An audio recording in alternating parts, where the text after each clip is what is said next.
Want to hear a crazy fact that most parents never hear? Within the first year of life, your baby's brain will double in size and form over 1 million neural connections every second, making this the most critical period for neurological development they'll ever experience. Yet conventional pediatric care focuses only on whether babies hit basic milestones within broad time frames, completely missing whether their nervous system is actually functioning optimally.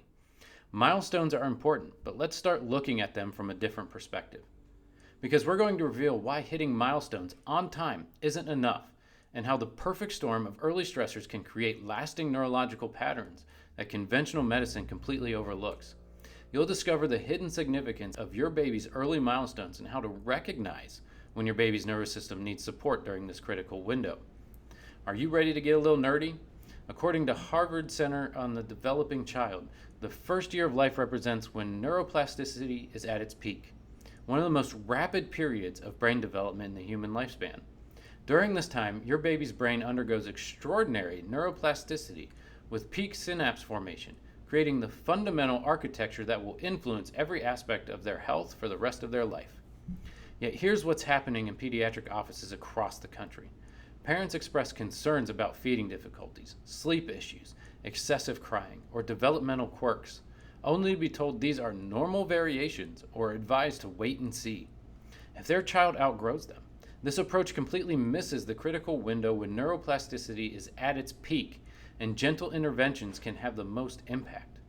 A baby can technically pass their developmental screening while compensating for underlying neurological dysfunction through tension patterns, asymmetrical movement, or skipped developmental stages that will impact them for years to come.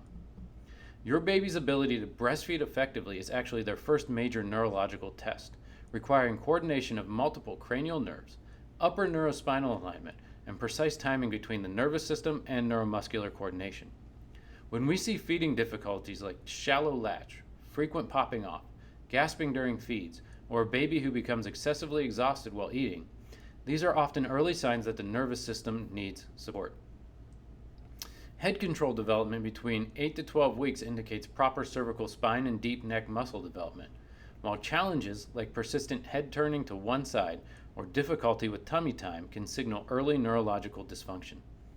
The most neurologically significant milestone is crawling between 7 to 10 months, which establishes cross-pattern movement that stimulates balanced development of the corpus callosum, building foundations for later skills like walking and reading. However, multiple stressors can accumulate and overwhelm a baby's developing nervous system, creating patterns of dysfunction that persist long after the initial stressors have passed. Prenatal stressors include chronic stress during pregnancy that affects fetal brain development, while birth interventions like Pitocin induction, forceps, vacuum delivery, and C-sections, and positioning issues can place significant pressure on baby's head and neck. Environmental stressors after birth like disrupted sleep patterns, overstimulation, early antibiotic exposures, and feeding challenges continue to stress an already vulnerable nervous system, pushing babies into sympathetic dominance where they get stuck in fight or flight mode. Now, your pediatrician might check off that your baby can roll over at 6 months, but they're not assessing whether that rolling movement is symmetrical, coordinated, or built on a proper foundational development.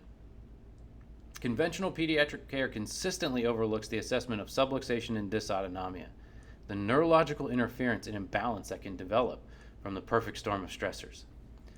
These functional problems rarely show up on standard tests, but can profoundly impact how well your baby eats, sleeps, develops, and regulates their emotions and behavior. So how do we measure how your baby's nervous system is doing? We use advanced insight scanning technology to objectively assess your baby's nervous system function through gentle, non-invasive scans that measure heart rate variability, muscle tension patterns, and temperature regulation. These scans give us a clear picture of where stress and dysfunction exist in your baby's nervous system, showing balanced, symmetrical patterns in healthy infants or areas indicating stress that need support. Rather than waiting for problems to develop, we take a preventative approach, supporting optimal nervous system function from the very beginning when neuroplasticity is at its peak.